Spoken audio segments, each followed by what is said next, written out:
Awalnya mereka hanya sekedar mencari hiburan, tetapi sebagian dari mereka menemukan celah untuk menghasilkan uang. Hingga sebuah perjalanan ke Ritz Paris menggunakan private jet sebagai tamu VIP Louis Vuitton dengan biaya semua ditanggung oleh merek si Louis Vuitton ini. Bahkan kekayaannya bisa mencapai ratusan juta dolar. Yang menariknya di sini adalah bahwa Chiari bukanlah seorang mafia atau preman atau gangster, bukan. Mereka menemukan uang cash sebanyak 40 juta US dollar atau kalau dirupiahkan sekitar 600 miliar rupiah. Dan pihak berwenang Dubai sangat senang. Lagi-lagi mereka memecahkan kasus besar, kasus internasional.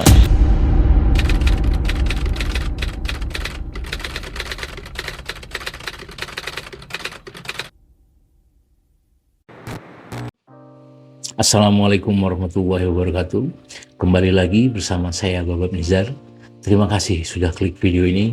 Dan untuk teman-teman yang sudah subscribe di channel saya ucapkan banyak terima kasih dan saya sangat mengapresiasi Anda. Di video kali ini, saya akan membahas tentang seorang influencer Instagram dan juga seorang miliarder yang sangat sukses sekali.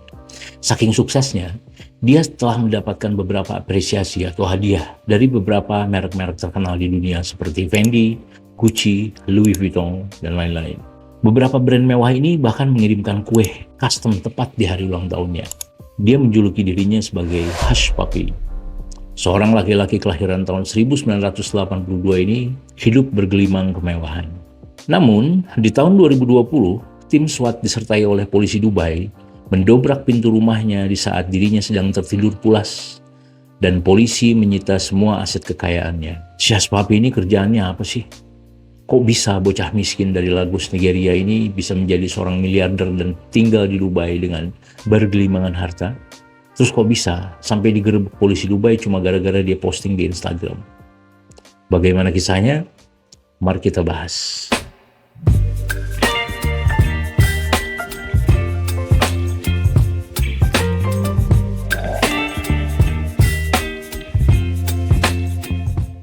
Hush Puppy. Dia memiliki nama asli Raymond Abbas. Dia lahir pada tanggal 11 Oktober 1982 dan dia dibesarkan dari keluarga miskin di Lagos, Nigeria. Ayahnya adalah seorang supir taksi dan ibunya hanya berjualan roti di jalanan. Dia tumbuh dengan serba kekurangan. Dia adalah seorang yang ambisius dan dia selalu berharap agar dia bisa keluar dari kondisi sulit yang dialami keluarganya saat itu. Ketika ia sudah cukup umur, dia memulai bisnis kecil-kecilan. Bisnis pertama yang dijalani olehnya adalah dia menjual pakaian branded bekas di bagasi mobilnya. Nah, di awal tahun 2000, kafe cyber atau kita nyebutnya warnet kali ya, bukan kafe cyber. Si warnet ini mulai bermunculan di seluruh Nigeria. Nah, para pemuda yang tidak mempunyai pekerjaan di Nigeria saat itu mulai berbondong-bondong untuk nongkrong di sana. Awalnya mereka hanya sekedar mencari hiburan, tetapi sebagian dari mereka menemukan celah untuk menghasilkan uang dan terciptalah penipuan online. Mungkin kalian pernah mendapatkan email dari seseorang bahwa si emailnya berisi tentang saya orang kaya, saya membutuhkan dana untuk pencairan dana saya yang di bank yang stuck sekian miliar dolar.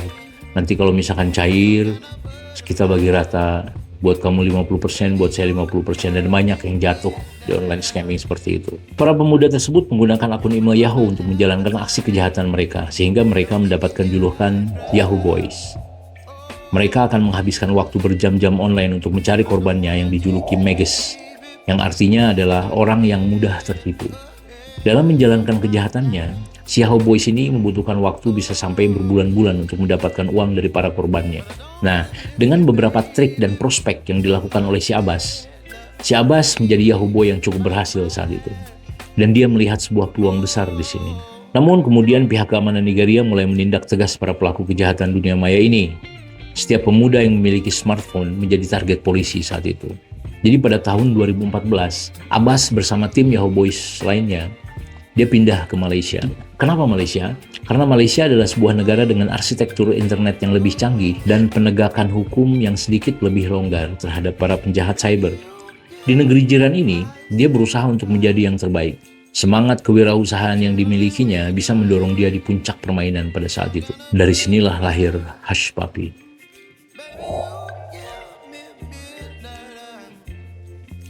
Hush Puppy adalah nama akun Instagram Abbas dan dia menggunakan akun ini untuk memamerkan pencapaiannya dengan diiringi pesan-pesan motivasi tentang bagaimana dia bisa keluar dari kemiskinan dengan bermodal kerja keras. sounds like a fucking bullshit, right? Ketika dia berada di puncak, ia selalu terlihat menghambur-hamburkan uangnya untuk membeli pakaian branded, jam tangan sultan, dan juga beberapa mobil mewah. Dan di setiap postingannya selalu disertai dengan hashtag Gucci, Fendi, Versace, atau Rolls Royce, dan bahkan lainnya.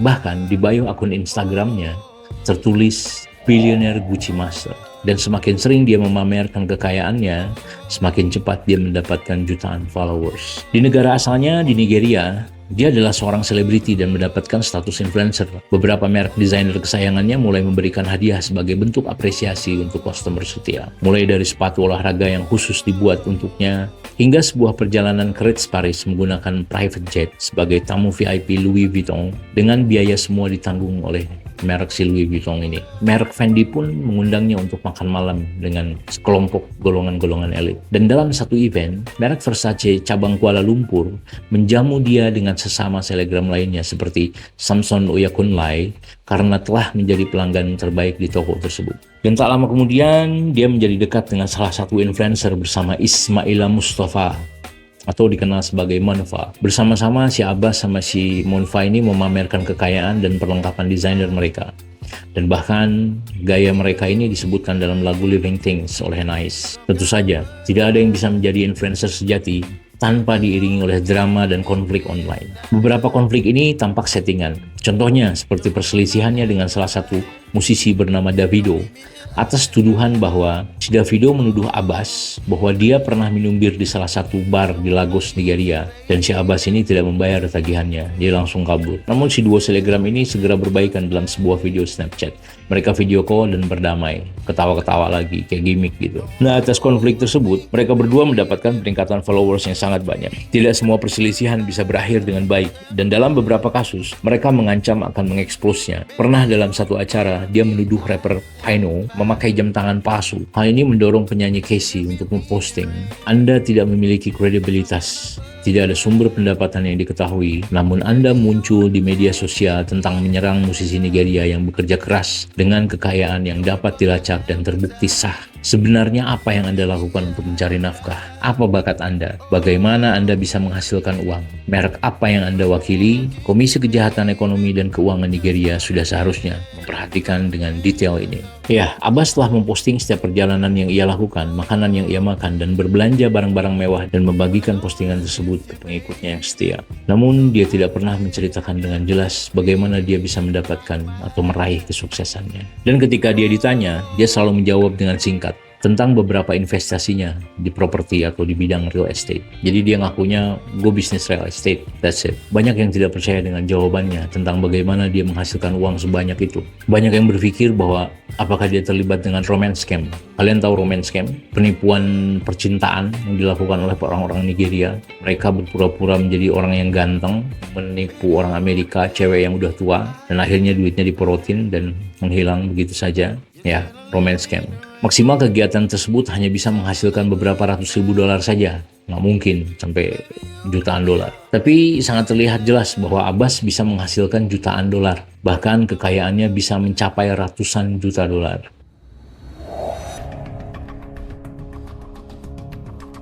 Fakta mengenai sumber dari kekayaannya adalah dia melakukan kejahatan Business Email Compromise Scams atau BECS, ya. BECS adalah jenis penipuan phishing di mana penyerang meniru atau mengkompromikan akun email eksekutif untuk memanipulasi target agar melakukan transfer uang atau memberikan informasi sensitif kepada akun email yang telah dibuat. Target mereka bukan individu, bukan perorangan. Beda dengan romance scam. Target mereka adalah perusahaan-perusahaan eksekutif bernilai jutaan dolar. Kejahatan ini sangat menguntungkan sehingga mereka menyumbang lebih dari 40% dana yang mereka curi melalui penipuan. Dan kejahatan ini sudah merugikan beberapa negara di dunia dengan mencapai total kerugian sampai 1,8 miliar US dollar per tahunnya. Atau kalau dirupiahkan sekitar 28 triliun rupiah. Gelo gitu. Meskipun demikian, kita jarang mendengar tentang bisnis penipuan online semacam BECS diberitakan di media nasional. Biasanya karena ini ditutup-tutupi oleh mereka dan juga sangat memalukan bagi perusahaan yang menjadi korban penipuan BECS. Yang ciri-cirinya penipuan BECS ini melakukan peretasan ke alamat email perusahaan-perusahaan besar.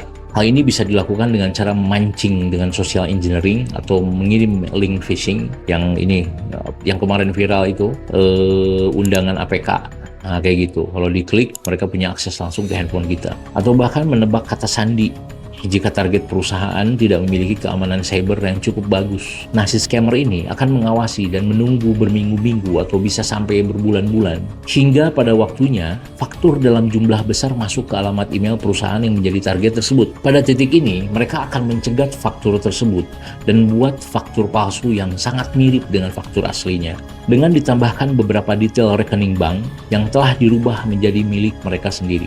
Jadi si rekening bank milik perusahaan korban itu diganti dengan rekening bank milik mereka sendiri. Fakturnya terlihat asli namun si rekening banknya aja yang dirubah. Atau sebagai alternatif, mereka akan membuat sebuah alamat email palsu yang mirip dengan alamat email asli. Seperti gini, misalkan contoh, bagong@gmail.com diganti.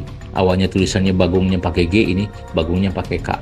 bagong@gmail.com. Jadi dibuat semirip mungkin. Dan lalu setelah itu mereka meminta maaf kepada perusahaan yang akan mengirimkan uang dengan alamat email palsu yang mirip tersebut karena detail akun sebelumnya salah dan memberikan akun yang baru yang mengarah ke akun rekening si penipu ini. Mereka bahkan melakukan pembuatan website disertai dengan jalur hotline customer service sebagai cara untuk meyakinkan pihak terkait yang mungkin akan menjalankan berbagai pemeriksaan keamanan untuk diverifikasi mungkin.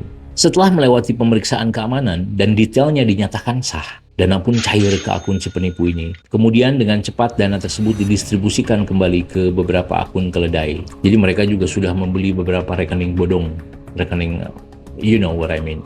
Nah, dari rekening bodong ini, mereka langsung konversi ke Bitcoin atau digunakan untuk membeli barang fisik seperti perhiasan, emas, atau mobil, atau jam tangan mewah, atau lainnya. Nah, ini disebut sebagai money laundering.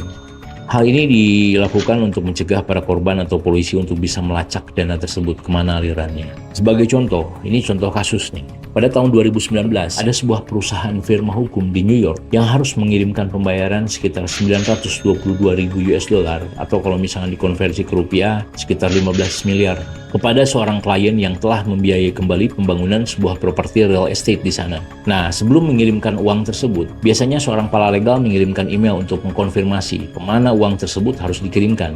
Nah, tanpa sepengetahuan mereka, si email ini dicegat. Lalu si penipu mengirimkan sebuah fax yang dimana menginformasikan untuk mengirim uang ke rekening yang berbeda. Tentu saja si perusahaan firma hukum tersebut harus memeriksa untuk memastikan bahwa ini adalah sah dengan menelpon nomor yang tertera di sana. Dan mereka biasanya mengajukan pertanyaan keamanan untuk memverifikasi. Berdasarkan fakta, panggilan ini diterima oleh si penipu. Dan si penipu ini mampu mengkonfirmasi semua detail. Jadi beberapa informasi penting segala macamnya itu sudah didapatkan sama si penipu. Dan setelah semuanya sah, dikirimlah uang tersebut dan cairlah uang tersebut ke rekening bodong milik si Abbas.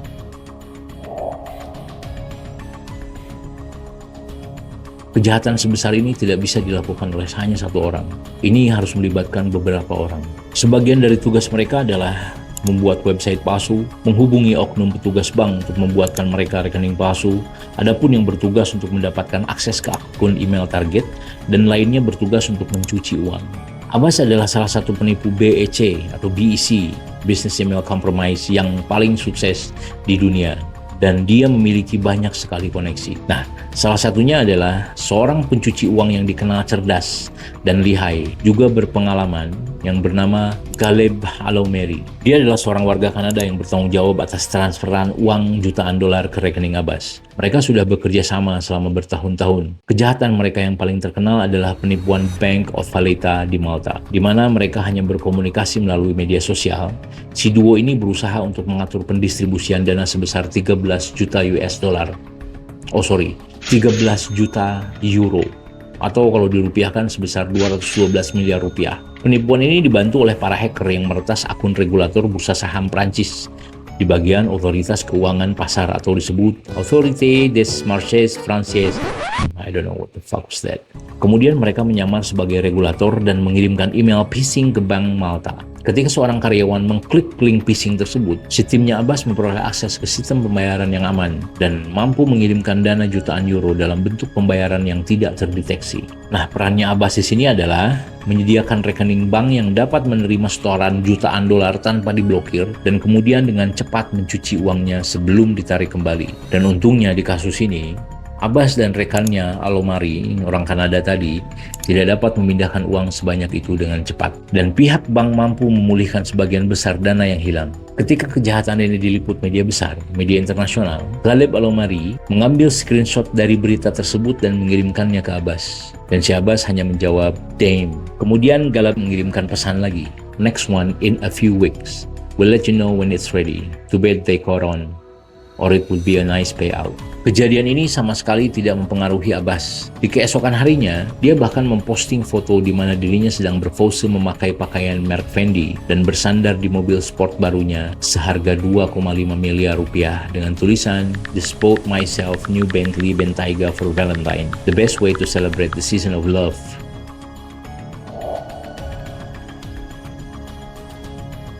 Namun sayangnya tidak semua orang yang bekerja sama dengan si Abbas ini bisa seberuntung si Ghaleb Alomari, yang orang Kanada ini tadi. Di dalam kegiatan penipuan lainnya, Abbas telah bekerja sama dengan seorang pengusaha Kenya bernama Juma untuk menipu seorang pengusaha dari negara Qatar dengan total kerugian 1,1 juta US dollar. Ya, kalau dirupiahin sekitar 15-16 miliar rupiah lah. Orang ini berencana untuk mendirikan sekolah baru di Qatar dan membutuhkan pinjaman sebesar 15 juta US dollar untuk mendanai proyek tersebut. Nah, dikarenakan di bank lokal tersebut tidak bisa memenuhi kebutuhan pinjaman sebesar itu, pengusaha ini mulai menyewa seorang penasihat keuangan yang segera mencari pinjaman jutaan dolar di Google. Dan akhirnya mereka mendarat di website penipuan milik si Juma.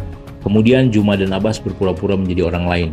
Mereka mengasumsikan identitas palsu dan menghabiskan waktu berbulan-bulan untuk meyakinkan si pengusaha dari Qatar ini bahwa mereka dapat mengatur pinjaman sebesar itu dengan biaya administrasi sebesar kurang lebih 1 juta US dollar. Setiap kali korban meragukan tentang pencairan dana tersebut, Abbas dan Juma memberikan solusi bahwa ia harus membayar lebih banyak uang dengan alasan untuk biaya pelancar untuk mempercepat pencairan dana. Akhirnya dalam trik terakhir mereka menyewa Vincent Sibuzo untuk membuat website bank Wells Fargo palsu dengan dilengkapi sambungan hotline untuk meyakinkan si pengusaha tersebut. Ketika si pengusaha Qatar ini ditelepon oleh pihak bank, yaitu si penipu ini, bahwa dana 15 juta itu akhirnya bisa dicairkan, si pengusaha ini sangat senang. Namun si Abbas kembali meminta dana dengan alasan untuk pemotongan pajak sebesar 575.000 US dollar atau sekitar 7 miliar rupiah untuk dapat mengeluarkan uang tersebut dari Amerika Serikat.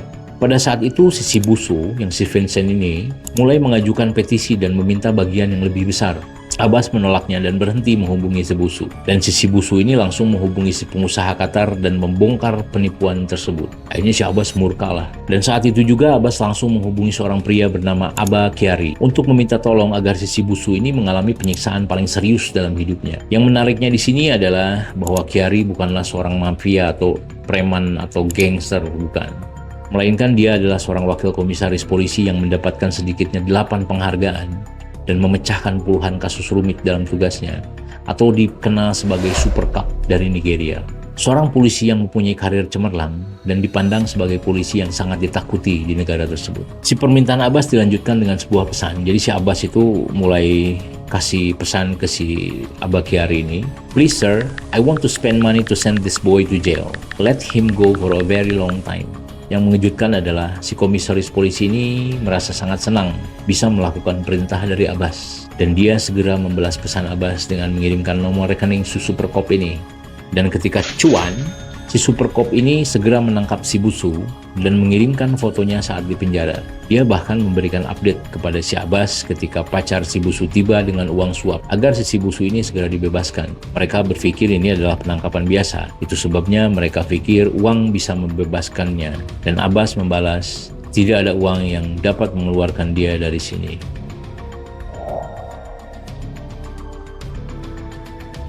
Nah, hal yang ironis tentang Abbas ini adalah bahwa dia sebagai pencuci uang. Pekerjaannya adalah untuk membuat uang tersebut terlihat seolah-olah berasal dari sumber yang sah. Tapi ini seperti tidak begitu penting buat Abbas. Si Abbas menyepelekan hal tersebut. Dia seolah-olah tergila-gila dengan tombol likes di setiap postingannya. Dan di saat dia memamerkan kekayaannya atau di saat dia flexing, menurut saya itu terlalu vulgar. Dan di antara 2,8 juta followersnya, ada sebagian followers yang sedang menyelidiki sumber kekayaan si Abbas ini.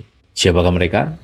FBI, Para agen ini menjadi curiga bahwa sumber kekayaan sang miliarder Hushpuppi ini tidaklah sah. Dan si agen FBI ini nggak tahu nama aslinya si Hushpuppi ini siapa. Sampai tiba di hari ulang tahunnya si Abbas. Saat itu Abbas memposting sebuah foto kue ulang tahunnya yang dia terima sebagai hadiah dari brand Gucci. Dari tanggal lahir si Hushpuppi ini, agen FBI akhirnya dapat melacak sampai ke aplikasi Visa dan mengarah ke identitas aslinya seorang Hushpuppi ini. Terlihatlah bahwa dia adalah seorang pencuci uang yang sangat produktif. Dari tanggal lahir, ketemu visanya tanggal berapa, oh namanya si Raymond Abbas. Nggak mungkin dong bikin visa pakai nama Instagram, kayak gitu.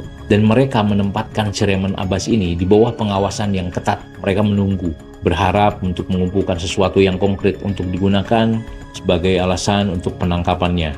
Akhirnya, kejahatan yang menjatuhkannya adalah salah satu yang paling sukses, yaitu pembayaran uang sebanyak 922 US dollar yang dari PT firma hukum yang di New York yang membayar soal properti itu. Setelah uang sebanyak 922 ribu US dollar masuk ke rekening bank yang dicurigai, pada bulan Oktober 2019, Abbas bekerja dengan cepat untuk membaginya. Saat itu, ia langsung mengirimkan sejumlah uang sebanyak 390 ribu US dollar atau sekitar 5 miliar ke rekening Alamari. Si Kanadian ini, si orang Kanada yang pencuci uang ini. Kemudian, dia meminta Alamari untuk mengkonfirmasi bahwa uang tersebut telah sampai. Alamari menjawab bahwa benar, uangnya udah nyampe. Namun pesawatnya baru saja mendarat, jadi kebetulan si Alamari itu waktu itu sedang ada di bandara, baru landing si pesawatnya. Dan dia harus menunggu sampai dia mendapatkan sinyal yang cukup baik untuk mendapatkan screenshot buat laporan ke si Abbas. Dan beberapa saat kemudian, di saat ia sedang berjalan di bandara, dia langsung disergap oleh agen FBI dan dia resmi ditahan. Setelah si Alamari ditahan, keesokan harinya, temannya si Abbas yang satu lagi, si Momfa, ia pun ditangkap di bandara Nigeria oleh EFCC atau The Economic and Financial Crimes Commission. Di saat ini, Abbas seharusnya sudah menghilang. Kalau gue jadi si Abbas sih ngeliat temennya ditangkep, terus si Alamari ditangkep, gue langsung cabut. Karena FBI sekarang memiliki akses penuh ke Snapchat Alamari yang penuh dengan bukti chat dan langsung terhubung ke ray.hushpuppi@gmail.com. Dan yang luar biasanya, si Abbas tampak tidak terganggu dengan berita tersebut. Satu-satunya taktik mengelaknya adalah dengan mengubah biodatanya dari The Billionaire Gucci Master menjadi Real Estate Developer. Sementara si FBI ini mulai berkoordinasi dengan pihak berwenang di UAE, di Dubai, di United Arab Emirates. Karena waktu itu kan di tahun 2017 setelah dia dari Malaysia, dia langsung pindah ke Dubai dan menetap tinggal di sana. Kemudian pada tanggal 8 Juni tahun 2020, saat Abbas sedang tidur lelap, tim SWAT disertai oleh polisi Dubai membanjiri apartemennya dan menempatkannya di bawah tahanan. Dan mereka menyita 47 ponsel, 21 well laptop, mobil-mobil mewah senilai 7 juta US dollar, dan satu lagi, mereka menemukan uang cash sebanyak 40 juta US dollar atau kalau dirupiahkan sekitar 600 miliar rupiah. Ya Allah. Dan mereka menemukan satu harddisk dengan isi beberapa alamat email yang jumlahnya bisa mencapai 2 juta alamat email calon korban. Dan pihak berwenang Dubai sangat senang. Lagi-lagi mereka memecahkan kasus besar, kasus internasional. Dan mereka pun merilis sebuah film pendek tentang penangkapan tersebut yang berjudul Operation Fox Hunt. Setelah itu, Abbas diterbangkan ke Chicago, di mana ia diadili pada bulan November 2022. Dan si Abbas membuat satu surat dan dia mengakui semua kejahatannya. Dia merinci semua kejahatan yang sudah ia lakukan. A Nigerian Instagram influencer who posted pictures of his lavish lifestyle could spend the next 20 years in a prison cell. Dubai police have once again solved yet another case involving an international online scammer known as Raymond Abbas, but who goes by Hushpuppi on social media platforms.